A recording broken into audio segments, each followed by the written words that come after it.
لأغير نوع الاشتراك اللي عندي في الانترنت. كان عندي 55 جيجا ما تتقدنيش، قررت نمشي نبدل الاشتراك ونرجعو إليميتي. مزيان، وصلت عند السيدة فأخبرتني هذه إحدى وكالات بن شعبون أنني ملزم بأداء 400 درهم تحت بند، قالت لي فخي دو شونجمون دو فورفي. 400 درهم باش نشونجي. انتقلت من أداء 360 درهم إلى أداء 620 درهم في هذا الليميتي، وخصني أدي 400 درهم. علاش؟ قلت لها طيب ما هي شنو هي الخدمة اللي غتقدمي لي دابا مقابل هاد 400 درهم اللي غنعطيك؟ شنو هي؟ غادي تكليكي في الاورديناتور على سميتي وعلى الرقم ديالي، كان عنده فورفي 55 جيجا ولا إليميتي، كبسة زر على حاسوب. واش كبسة زر تتساوي 400 درهم؟ السلام عليكم ورحمة الله وبركاته. الصحفي والإعلامي المعروف توفيق بوعشرين حكى القصة ديالو مع إحدى شركات الاتصالات في المغرب. كان داير واحد الاشتراك معين، ملي بغى يغير الاشتراك آخر، نوع آخر بصبيب آخر وميزات أخرين، قالوا ليه خصك تخلص 400 درهم. واخا هاد 400 درهم ديالاش؟ راه غادي يخلص يعني المصاريف واللي فري ديال الاشتراك الجديد، اي حاجه فيها غادي يخلصها، مستحيل يخلصها، ما كاينش مشكل. ولكن هذيك 400 درهم ديالاش؟ قال لك ملي مشى عند الموظفه في الوكاله قالت ليه هذه ديال تغيير الاشتراك. كيفاش تغيير الاشتراك؟ واش هي خدمه؟ كيف قال هو نيت اشنو هي الخدمه اللي غتعطوني مقابل هاد 400 درهم اللي غادي نعطيك؟ قالت ليه لا هذه ديال تغيير الاشتراك. بحال هذه كانت وقعت لي انا، لا بال وقعت لي اكثر منها. الاولى اللي بسيطه شويه بحال هذه اللي وقعت لي، هو انا كنت دايرت انا واحد الفورفي، درت واحد الفورفي جربته واحد المده اشهر معينه نشوف واش غادي يناسبني ولا لا. ملي لقيته ما ناسبنيش مشيت باش نحيدو. لقيت انا موظفه انا مع واحد الشركه معينه بلا ما نذكر الاسم ديالها. ملي مشيت بغيت نحبسو قلت لها صافي راه بغيت نحبس هذا الفورفي هذا، قالت لي غادي تخلص 120 درهم. قلت لها ديالتاش هاد 120 درهم؟ قالت لي لانك بغيتي تحبس الفورفي. كيفاش؟ انا كندير واحد الفورفي تنخلص لكم المقابل ديال ديك الخدمه اللي كتعطيوني شهريا، كنخلصها. هاد 120 درهم ديالتاش؟ قالت لي راه حيت بغيتي تحبس. سبحان الله. قالت لي راه باش تريكوبيري النمره ديالك. هذه العباره اللي قالت لي انا، قال لي باش تسترجع النمره ديالك وتولي ديالك مره اخرى راه خاصك تخلص هاد 120 درهم. قلت لها الشريفه هاد النمره راه ديالي، راه 16 سنه وانا معاكم وانا زبون معاكم، 16 سنه ماشي سهله. قلت لها 16 سنه وانا عندي هذا الرقم هذا راه ديالي، ماشي عطيتوه ليا مع الفورفي ولا.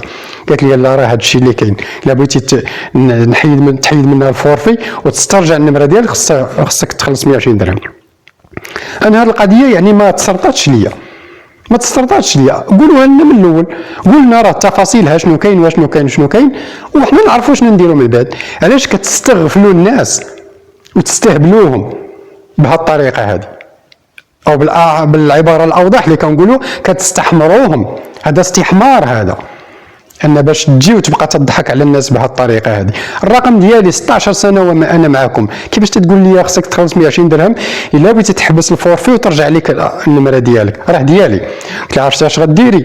قلت لها واخا حبسي داك الشيء وانا ما بقيتش بغيت نسترجع ديك النمره وغادي ندير الريزيلياسيون ديال هذيك النمره براسها، حيدوها. الله يهنيك.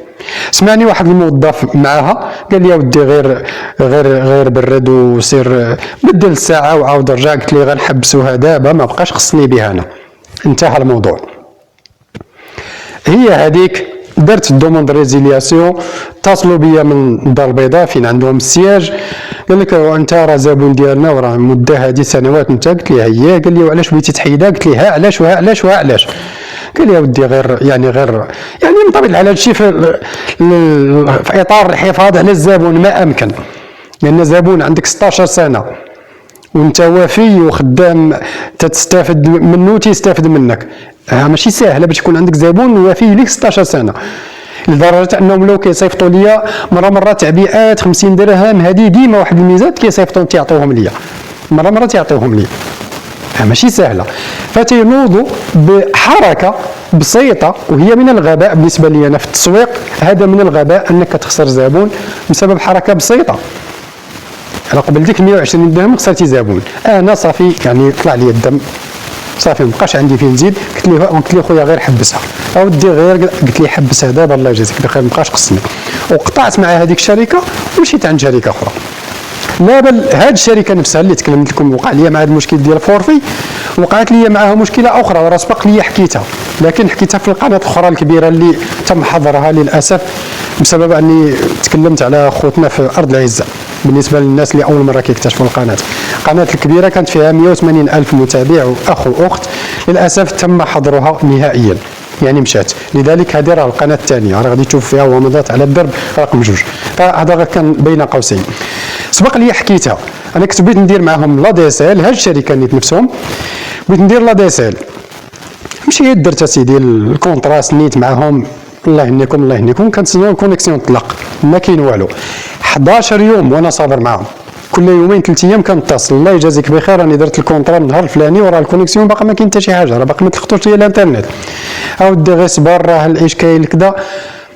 جيت عند المدير ملي كملات 11 يوم، جيت عند المدير، جيت بعدا عند الموظف في الوكاله اللي مكلف بسيرفيس داشا، قلت له ودي راه الاشكال كان، قال لي طلع عند المدير. قلت له مرحبا، نطلعوا عند المدير. طلعت عنده حكيت ليه القصه، قلت لها كيفاش قال لي ودي راه داك الشيء عندنا ساتوري، هما العبارات والكلمات اللي قال لي داك الشيء عندنا ساتوري، وها انت غير طلب هذاك التكنيسيان باش يشوف كيفاش يدير ليك. انا هاد كلمه طلبوه هي اللي سالات معايا، كنت صابر 11 يوم وانا صابر، ملي خرج من فمو ديك كلمه سير طلبو صافي ما بقاش عندي فين نزيد. قلت ليه كيفاش نطلبوا؟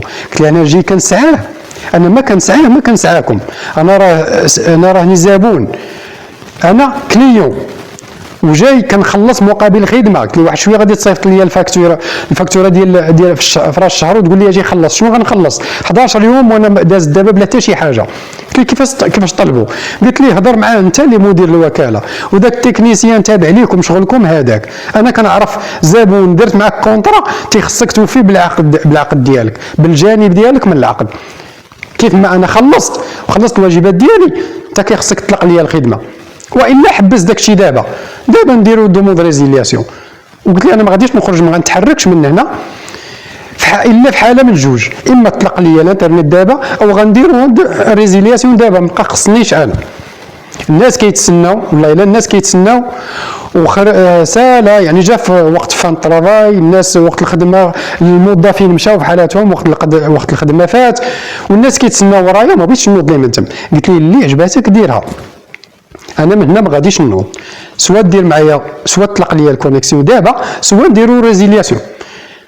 علاش؟ قلت لي على ديك الكلمه ديال طلبهم. اش هاد العقليه لا فعلا هذا هو الماركتين، والا فلا تتعرفوا تسوقوا راسكم. انا سبق لي قلتها الشركات ديال الاتصالات كيف ما كانت شركات ديال الاتصالات عموما عرفوا تختاروا الناس ديالكم، راه هما المرآة ديالكم كشركات. راه داك الموظف وداك المدير ديال الوكاله وداك التقني اللي كيمشي كيركب الناس الاجهزه ديالهم والى اخره وكيتعامل مع الناس مباشره، وداك الموظف اللي في سيرفيس داشا والموظفين كاملين بصفه عامه هما المرآة ديالكم نتوما كشركات. الا وسخوا لكم الصوره ديالكم راه توسخات. واهم حاجه في داك لو سيركل كوميرسيال كامل، نتوما ملي كيعجبكم تهضروا بهذه العبارات الفرنسيه وكذا، كيف ما كان تيهضر معايا داك المدير مره تيروح ليا كلمه ديال الفرنسيه زعما راه خلاها. فهاد لو سيركل كوميرسيال كامل راه الزبون هو العنصر الاساسي، لانه سواء انت الا كنتي شركه سواء كنتي كتبيع خدمه او كتبيع منتج لا قيمه لك بلا زبون.